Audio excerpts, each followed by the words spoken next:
WXDL Ecosystem is an ecosystem as a service organization that provides services, tools, and resources to participants of local entrepreneurial ecosystems. To benefit from our services, you must become a member. As a member, we will provide you with 3 specific services. Number 1, access to a team available to you 24/7, 365. Number 2, access to software and platforms that we designed and engineered specifically for entrepreneurship. And number 3, we will help you fundraise once you're ready. If you'd like to help us grow and have a passion for entrepreneurship, you can build your own ecosystem on top of our infrastructure by becoming an ecosystem leader and a pitch studio owner.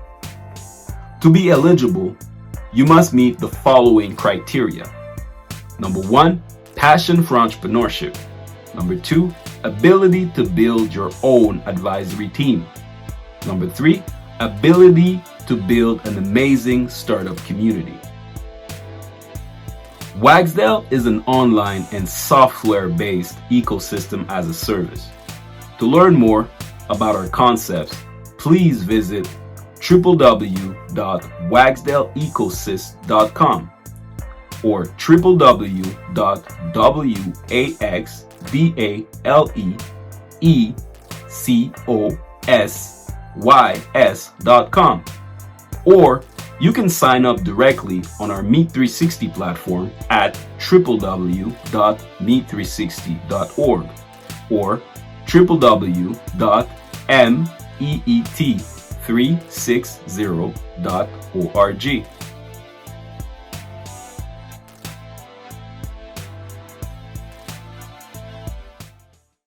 Hi, my name is Jean-Genal, and I'm the founder and CEO of WXDL Ecosystem. Welcome to the WXDL POD, episode number 7. It's going fast, guys. Today we're going to talk to Paresh Daya. He's from South Africa, and he's the co-founder and CEO of Darkwall Ventures. So what they do is they basically help organizations understand and go through the switch, when it comes to fintech, blockchain, crypto, and all those amazing technologies, right? So we had yet again great conversation with a great entrepreneur, and I know you're going to enjoy it yet again. So without further ado, I'm gonna let you guys go and watch the video. I'll see you guys at the end of it. All right, Paresh, again, nice to meet you. Nice to have you here. We always start the pod with the same question, which is, just to get to know you. If you could let us know, where did you grow up and what were your interests growing up? Yeah, so I actually grew up in South Africa, in Durban, which is on the east coast of South Africa. Kind of born and brought up in Durban, Durbanite myself.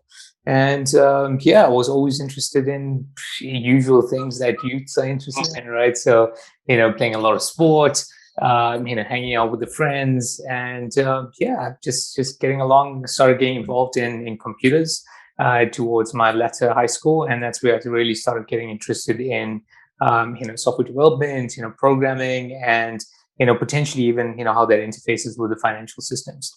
That's pretty much my young days and my youth. Nice. And what was your family like? Brothers, sisters. What was the dynamic like? Yeah, I've got one sister, and pretty much my entire family are all doctors, right? So my dad is a retired pharmacist. My sister is a specialist. All of my cousins are doctors. So I was like the kind of black sheep, kind of deviated away from that, went into the kind of computer science field, when I started studying at tertiary education. So I came from a background of medical people, and very smart people as well. And that was really, my kind of upbringing around with my family. Nice. And when did you start, being interested in fintech, blockchain, and those type of technologies? When did you start being like obsessed with those technologies? Right. So, I mean, I've been in kind of financial technology for pretty much most of my career. When I started working straight out of university, I got involved in, CFD trading and spread trading and building out the technology systems behind that. And that was really my kind of first foray into the financial world. But over the kind of tenure of my career, I've been always in kind of financial technology, but bridging the gap between finance and technology. So Yeah. I've worked for quite large tier one investment banks and commercial banks across London, UK, and South Africa as well. And honestly, I really started getting involved in my first step was into Bitcoin. As most people do in any case. Yeah. And this was kind of around, I think, 2014, 2015 timeframe.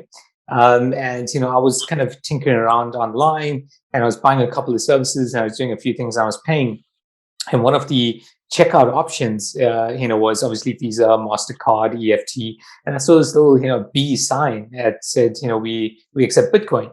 And that was my kind of first initial, tiptoe and kind of dipping my feet into the water around that space. So I bought some Bitcoin. I actually bought a couple of Bitcoin, believe it or not, and started getting quite deep into what that actually means. And that then led me into blockchain. So obviously, blockchain is, as you well know, blockchain is the underlying technology infrastructure that fuels crypto assets and digital assets and cryptocurrencies. And then really started getting quite deep into the blockchain space around kind of 2016, 2017, where I then moved. I was living in London at that point in time. I moved back to South Africa, and really started getting heavily involved in the blockchain space and the fintech space, both from a corporate and a commercial perspective, but also from a startup and entrepreneurial standpoint as well. Okay, great, great. The other question that I have now, it's really about entrepreneurship. A lot of people say that entrepreneurs are born. Some people say, you become an entrepreneur at some point in time based on, your experience and things like that. So what's your take? What's your take on that? Are entrepreneurs born, or you can actually become one? Yeah, look, I actually believe in both, to be honest. I think that certain people are born entrepreneurs. When you look at the likes of Jeff Bezos and Yeah. Elon Musk and Mark Zuckerberg and these sorts of people, I feel that was really embedded within their particular DNA. And they were born with that passion and that streak for entrepreneurship. And the fact that they got into the game pretty early. Look at Zuckerberg as well. But I believe on the other standpoint as well. I think that a lot of the kind of entrepreneurship journey can actually be taught to a certain extent. I think that there is a certain process that you could potentially go through in order to take your business from ideation into the market itself. And that's why we're seeing this kind of proliferation of incubators and accelerators that have really popped over the past kind of 5 to 10 years. Look, I have my own kind of opinions around all of them, and very few of them actually have kind of return on investment and really drive the entrepreneur through that particular journey. But to answer your question, I think that it is a combination of both, and I think that it is really about I would say hard work, dedication, passion, knowing your industry, but also luck as well. I think that luck obviously plays a huge part of kind of breaking in there. So I think that there's a multitude of skills and expertise that people could potentially have from the past, but also develop into the future itself. And this for me is really where the economy and where the working world is actually going into the future. Yeah, yeah, great response. I love that because it's polarizing a little bit, right? So I like it when people are actually in the middle saying that it's right. Like some people are born with some great, characteristics or skill to actually become an entrepreneur at some point. Like for me, I was an athlete growing up, right? So it's not like entrepreneurship was forefront in what I was trying to do, but as an athlete, when I started working, then I discovered, that's pretty much the same, right? The same grind and same type of thing. So yeah. So when look, I mean, like, so just to kind of add into that, like most things in life, it's not binary, right? It's not a 0 or 1. I think that you go through the hardships of the entrepreneurial life. Some people make it and some people don't. And some people are geared towards working in the corporate world. Some people are geared towards running startups. And then like the vast majority of the people then kind of flip between each one of them, right? So it's all about life, and life is not a zero-sum game. Yeah, and it's true because there's a lot of entrepreneurs at the early 20s, and then there's even more ending at 40 years old and stuff like that. So that's that you're definitely right on that. So when did you I actually, so sorry, I know that you get into questions, but and I actually posted something on LinkedIn a couple of months ago, and there was a study done on the average age of an entrepreneur, a successful entrepreneur, and it was absolutely interesting because media glamorizes this 20-year-old sitting in the basement, straight out of college or just before college in any case, working in the basement, working in the garage off their parents' place, and they hit it big and they develop a unicorn business after 5 to 10 years. That's not really the case. I mean, the average age of the entrepreneur, globally speaking, is around 40 to 45 years old, right? Yeah. And there's distinct reasoning behind that, because while you are young, you definitely bring a youthful zest and a youthful passion to your business, no doubt about that. But then when you're starting a business and you become an entrepreneur slightly late in your life, you tend to bring that skills and an expertise that you built up over the entire career that you've worked. And obviously both have their pros and cons in any case. But there's really just to kind of debunk some of the myths that we've seen around entrepreneurship, especially coming out of the States and especially coming out of kind of West Coast of the USA. Yeah, it's true. It's true. So when did you decide that entrepreneurship would be the route for you? Like, would be what you would basically use for your work? Yeah, it's probably been a couple of years, since I started, having this mind shift change. As I mentioned, I've worked corporate for pretty much 15 years, to be honest, and these were, large incumbent organizations. So I've seen how how the machine works, how the machine is actually oiled, how the cogs in the machine actually turn itself. And I've been very passionate about innovation and technology and disruption over my entire career, and trying to bake that into the corporate environment is what I've been doing for the past kind of 5 to 10 years in any case. So I've seen that particular space. I've worked in it. I've been in the belly of the beast, so to speak, and I've seen some of the challenges and some of the hurdles that these large organizations actually face. And it's due to a myriad of factors, but mainly due to the amount of legacy that's been built up over the last. Some of these organizations have been running for hundreds of years, 100 years, 150 years, and these sorts of legacies and processes and procedures have been built up over these past couple of decades. And you see that, and it's very hard to actually make a change, make a difference, and bring in innovation as much as the organization strive to actually do so.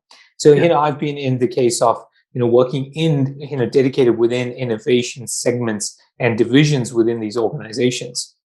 So over the past couple of years, I really wanted to have, much more of an impact. And for me, that really meant, kind of moving into the entrepreneurial space, trying to really drive impact as much as I can, because obviously, as you know, entrepreneurs move in a very lean and agile fashion. It is about, taking that idea, testing it, taking it to market, iterating around it, and very much being close to, what is the problem that you're actually trying to solve for your target market and for your particular clients itself.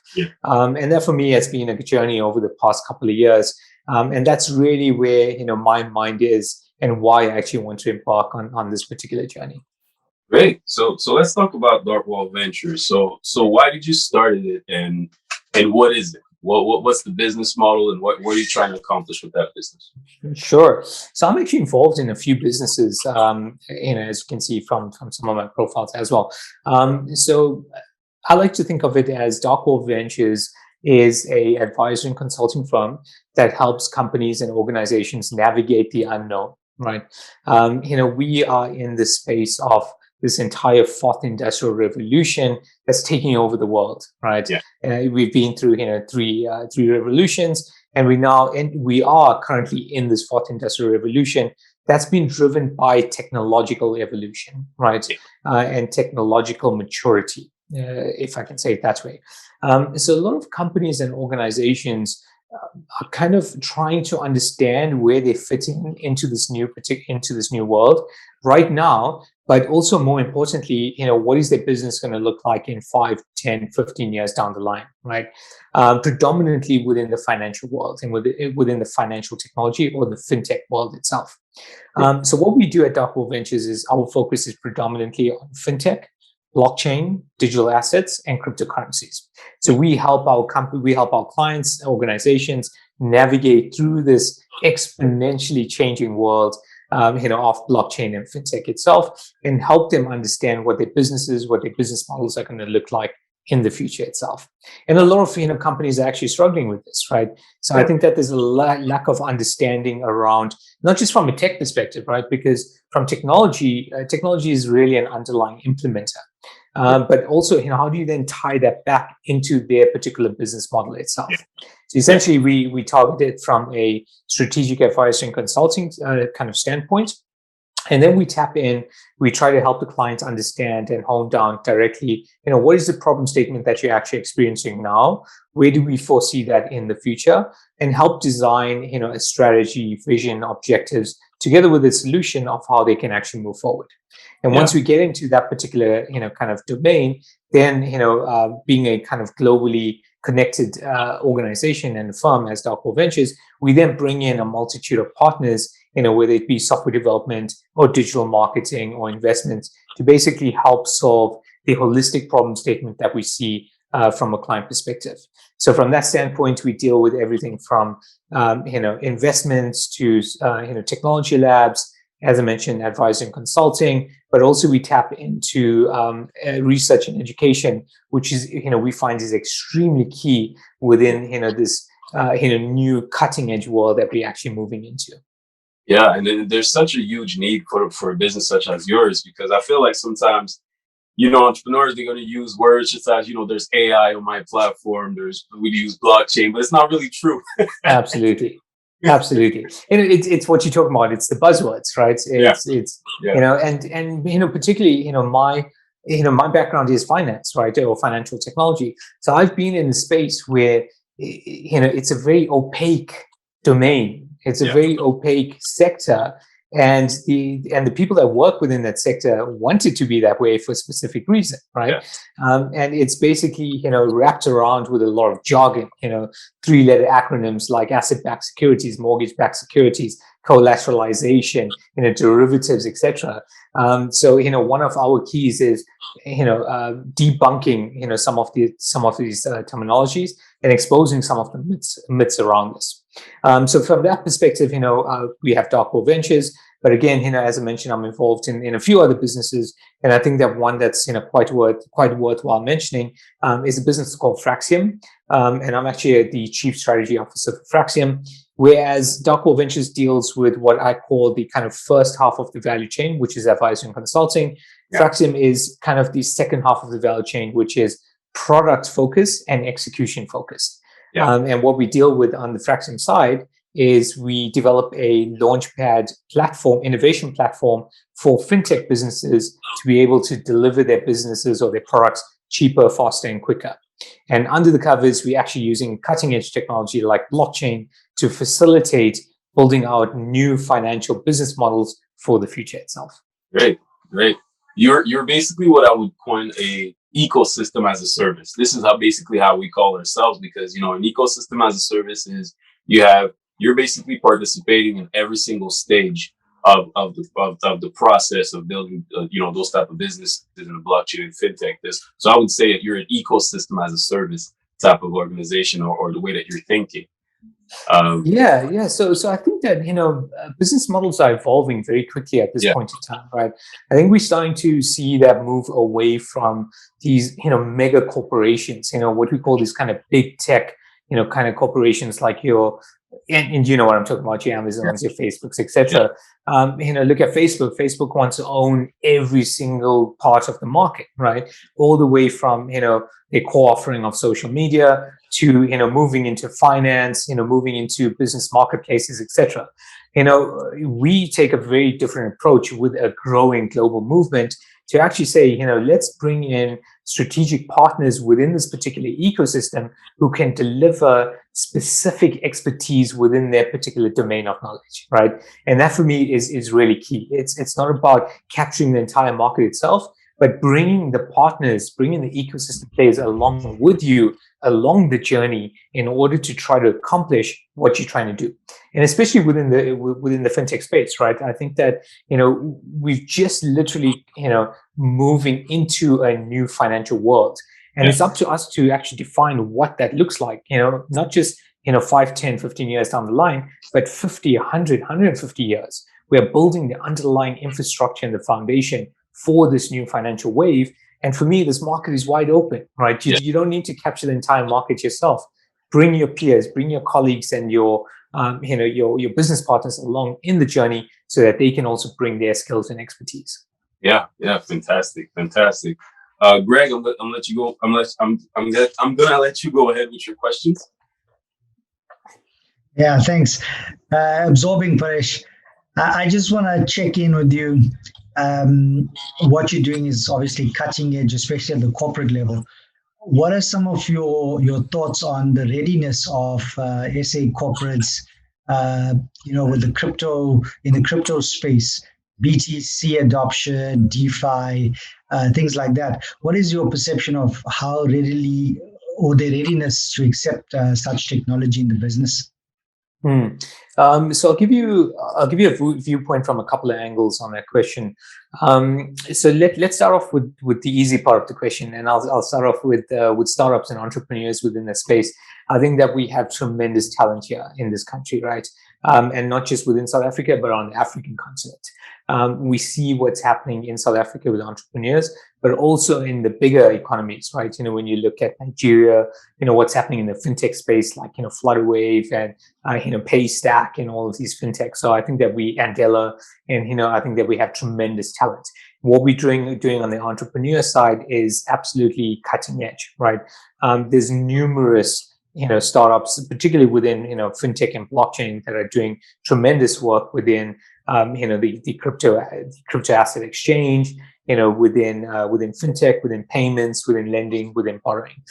So that for me is the easy part of the question, because startups and fintechs literally just run. They literally open the door and they get out and they do what they actually need to do, right? So we have no lack of that.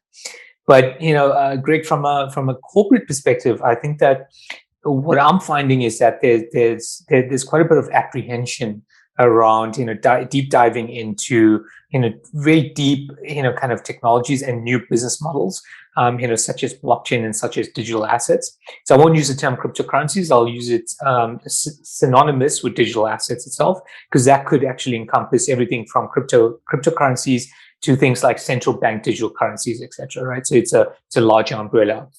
So they are slightly apprehensive when dealing with this, and I think that is due to numerous factors. And I think that regulation or lack of regulation is definitely one of them.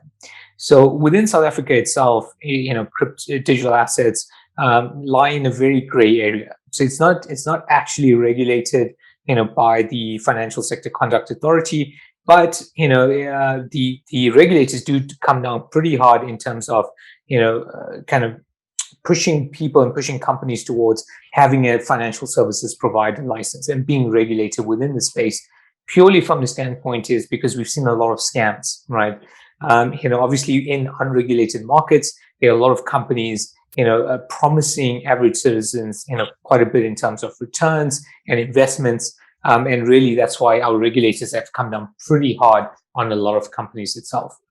So I think that the lack of regulation is quite, one of the hindrance factors. But I think that also, it's pretty hard for incumbent organizations to innovate very quickly. Okay, as I kind of alluded to before in terms of my corporate experience, it takes a fair amount of time in order to innovate, test, iterate, and then take a product out into the market. So I think that there is definitely kind of incentive, and is definitely interest within the digital asset space itself. But I think that it's a more cautious approach is what I'm trying to kind of relay. It's a cautious approach, especially from financial services, large incumbent organization. But with that being said, we do see like the likes of Investec, for example, who have come up with a digital assets custody solution, for example, right? Who have been moving pretty quick. But like the rest of the market is kind of lagging behind from a global footprint due to these particular challenges and hurdles that I've just outlined.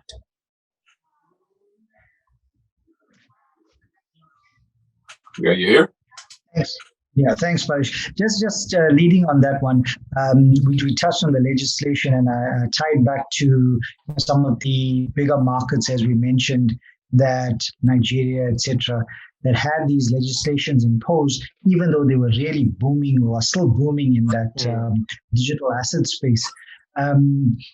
Where do you see any real stumbling blocks with our legislation, SARS, etc., really leaning down on the digital space? And I'm bringing that in to just encompass crypto as well. Yeah, no, I absolutely believe so, right? So we've seen a lot of regulation come out from central banks and regulators across the world. We see it. We've seen it in the UK. We've seen it in Singapore. We've seen it in Mauritius and the various different other jurisdictions.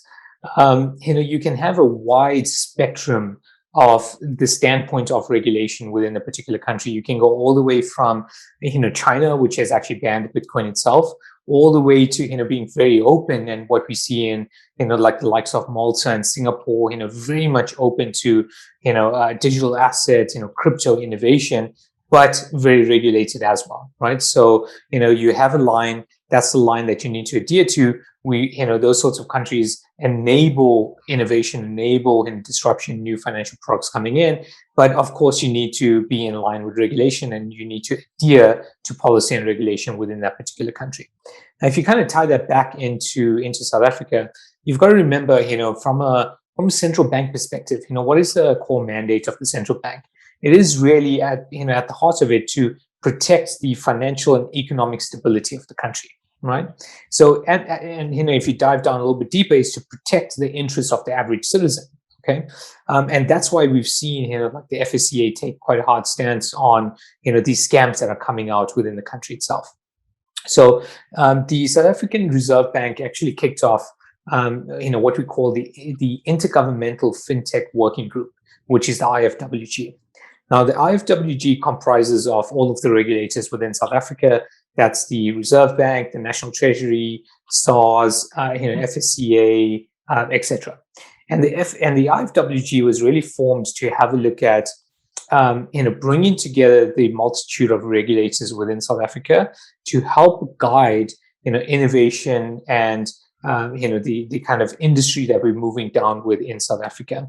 And, they've been really proactive in order to engage with industry and understand, where are some of the pain points in the industry within particular segments. So, for example, they had, quite a few open and closed door working groups around the standpoint of, how do we regulate crypto assets or digital assets within South Africa?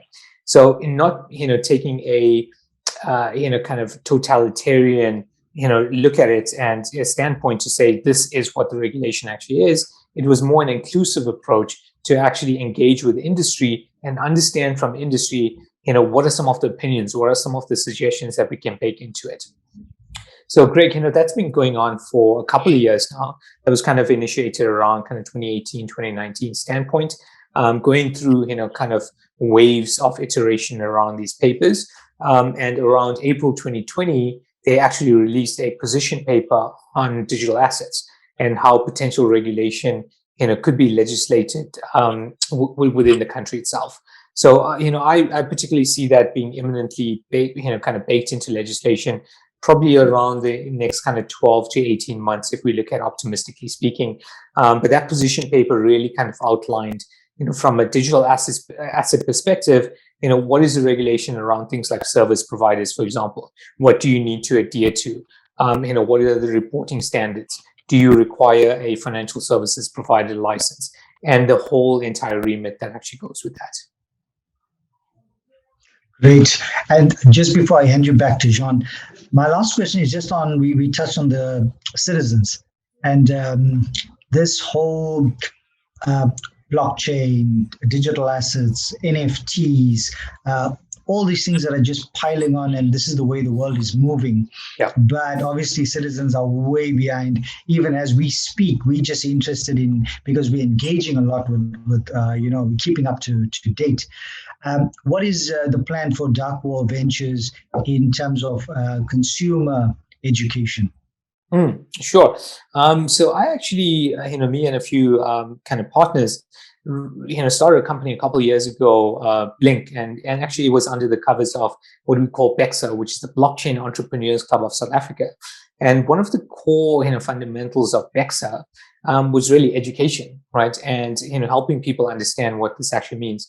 So we were leading the charge on meetups. We were doing kind of virtual conferences. We're doing physical conferences. We're bringing very heavy hitters within this particular industry to come through to speak to the public around what are they currently doing within this particular industry and help share their knowledge. So I think that education within the space is absolutely paramount, right? And as you mentioned, you mentioned a couple of keywords there like DeFi and NFTs, etc. I think that a lot of people need to understand that a lot of this innovation is running 10 years down the line, right? It's literally 10 years into the future.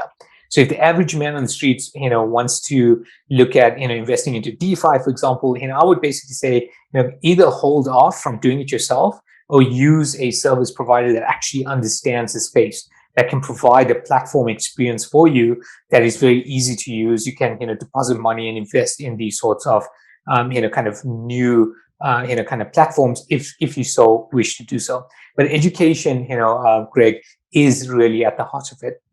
So we've been tying into various different organizations around the world.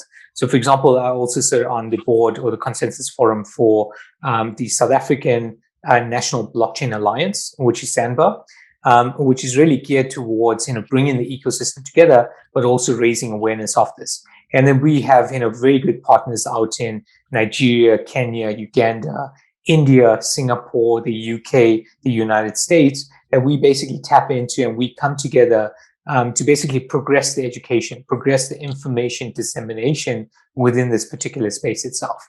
And that's how we have this kind of global reach to what we're trying to do, from a Dark World Ventures, not from an advice and consulting perspective as well, but also from, taking, our peers along on this journey and helping them understand and being inclusive into this new financial wave.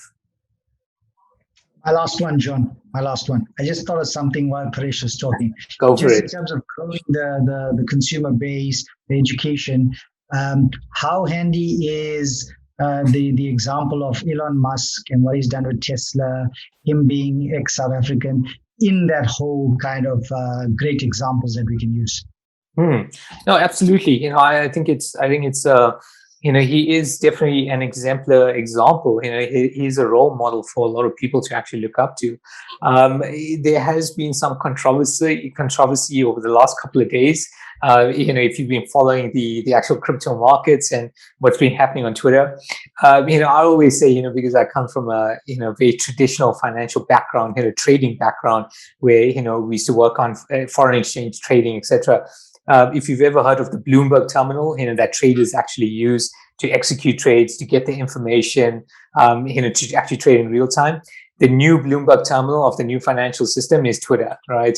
And no, really, I mean, Twitter can move the crypto markets, and we see that. We've seen that over the last couple of days. We've seen that with Elon Musk, what he's done over the past couple of weeks. I'll try to take a very unbiased kind of approach to your question. What he's done with Dogecoin, what he's done with Bitcoin, and his tweets that he's basically kind of sent out. So I think that Elon and these types of people are role models that we need to look up to. What Elon has achieved up to this point in time with not just SpaceX and Tesla, but he's running companies like Neuralink at the back, right? Almost kind of stealth mode, and what he's trying to achieve on that front with Hyperloop, with the Boring Company and these sorts of companies. Absolutely a man to look up to. But we've got to remember one thing as well, right? Everybody's human at the end of the day, right? Everybody's human. Everyone has, their skills and their expertise. and everyone also has downsides as well and disadvantages as well. And we've really got to take that into account. I feel, Elon has taken, a lot of heat on Twitter, but at the end of the day, he is just human. And I think that there's a lot of tribalism in the crypto space, around Bitcoin and Ether and the various different other coins, Cardano and, Solana, etc. And that tribalism can affect people. And I think that, how he's been attacked by certain people on Twitter was really uncalled for. And he is just human at the end of the day. And, we can talk about tribalism in the crypto space. And I think that it is, a very big topic that we could potentially get into. But it's a very different world from the traditional financial system itself. But yeah, to your point, Greg, I think that, these types of heavy hitters, these types of, profiles that have, showcased in the media itself have quite a big influence, on the digital asset and in the crypto market, predominantly also due to the fact that it is, quite an unregulated market. Thanks so much. Thanks so much, Paresh. Great. So I usually only ask one question after Greg, but since he asked multiple of them, I actually had an extra one as well. Yeah. What do you think of Coinbase? A lot of people are seeing Coinbase as, the Google or the next Facebook of that space. They have a little bit of training, they have a little bit of everything on their platform. What do you think of that company? Do you think, they'll have a chance to be that big, or do you think that it'll be a little bit more decentralized in terms of those type of platforms? Yeah, I think it's a great question. Look, I mean, Coinbase is plugging a gap in the market, right? And they've identified their target segment, and they're doing really well around it. Just look at the numbers, just look at their IPO. Okay, look, I mean, the share price did definitely drop, no doubt about that. But I think if you just have a look at revenue numbers, they doing tremendously well. So I think that they're plugging a gap in the market to. And their USP and their unique selling proposition is to make it as easy as possible for people to be able to, trade the markets and have exposure into the crypto and into the digital asset market. And as you can see, they're now kind of, venturing into, looking at various different other, kind of business models and revenue models around things like, kind of savings products and staking and, pooling and a whole bunch of other stuff. So I think that they're definitely plugging a gap in the market now. To your question, Jimmy, I think that we need to be very realistic when we talk about decentralization. And a lot of maximalists in the space will tell you decentralization is the only way to go down, right? And we have to be very pragmatic about that. My opinion is that complete decentralization is too early, right? We are too early for that in where we are within history itself. And that's why we're seeing a hybrid approach. And this is what we're currently taking right now in both our product-based businesses and in our advisory firm, is to say, a centralized entity itself that can help drive the business and the revenue model while using decentralized technology and decentralization under the covers is where the hybrid model actually plays in, right? And that for me is where the key is for the next short to medium term, right? But that's not to say that we're not building the long-term future for where we can embed decentralization. Now you see where we've been running with decentralized finance itself, right? We have, platforms like, on the Ethereum blockchain, we have Aave, Compound, Uniswap, etc., decentralized exchanges, stable coins, and on Binance side, we have PancakeSwap, etc. These are, they've moved from experiment phase into a total volume locked up into over $10 billion, if I'm not mistaken, was the last checkpoint. So these platforms are actually building what the new financial foundation is actually going to look like. Is it for everyone right now? Absolutely not, right? It is still very much moving past experimentation phase with a lot of key players making a lot of head ground. But this is where the future is actually going to be. So just to kind of summarize, my thinking around this is it's not about where we are today and trying to leapfrog 50 years down the line. Yeah. It's a journey that we need to get through. And this journey will be, maturity in terms of decentralization, maturity in terms of innovation and platforms, and where we go with blockchain networks and decentralized finance, and the small steps that we need to take in order to get where we need to go. And that for me is, how we run our businesses and how we advise our clients and how we actually want to build the new financial wave. Because as you know, we still haven't kind of bedded down what is the revenue model for decentralized finance, right? There's transaction fees, there's gas fees, etc. But how are businesses actually going to make money, right? And these are some of the big questions that we need to actually answer. And that's why we see this journey, these small steps, and these hybrid approaches as we go along this new financial wave. Yeah, great answer. Great answer. I love it. So my last question is about that vision. You're building this great ecosystem with Dark Wall Ventures and other companies. So what's that big vision that you're trying to achieve, or what's that, that vision that drives you every single day? That's a great question, and I always tell people, when we get, very philosophical, is that, I always tell people, I don't believe that there's been a better time in history to launch businesses and to make a large socio-economic global impact. And for me, if you take that as a statement, that is absolutely key, right? If you had to look at the history of the various different evolutions, we've landed at a point in time where there's exponential technological maturity, and you can utilize that to build businesses and generate revenue, right? Because, obviously businesses need to generate revenue in order to continue. And most of these are non-profit organizations, right? So if you look at a capitalistic environment that we live in, which is the vast majority of the world itself, that, want to drive revenue, we can now, for almost the first time in history, couple that with making a distinct impact in people's lives, right? And that for me is absolutely key. And especially when you look at emerging economies like Africa, which have, very much synergies with Southeast Asia, Latin America, the, kind of Caribbean, kind of geographic locations, Eastern Europe, etc. There's a lot of common hurdles that we see, a lot of common challenges. Yes, there are underlying nuances around, how the economic and political situation actually is, but there's a lot of synergies around the unbanked and the underbanked and how people access financial services. And for me, that is absolutely key to the bigger vision of what we're actually trying to accomplish, right?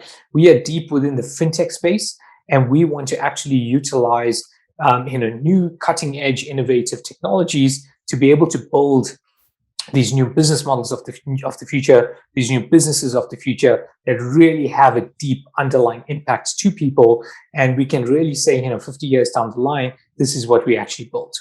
Because, what people don't seem to actually, think about, because we get so deep within the present moment, within today, is if you actually zoom out and you actually look at, the macro, kind of view of the world itself with finance.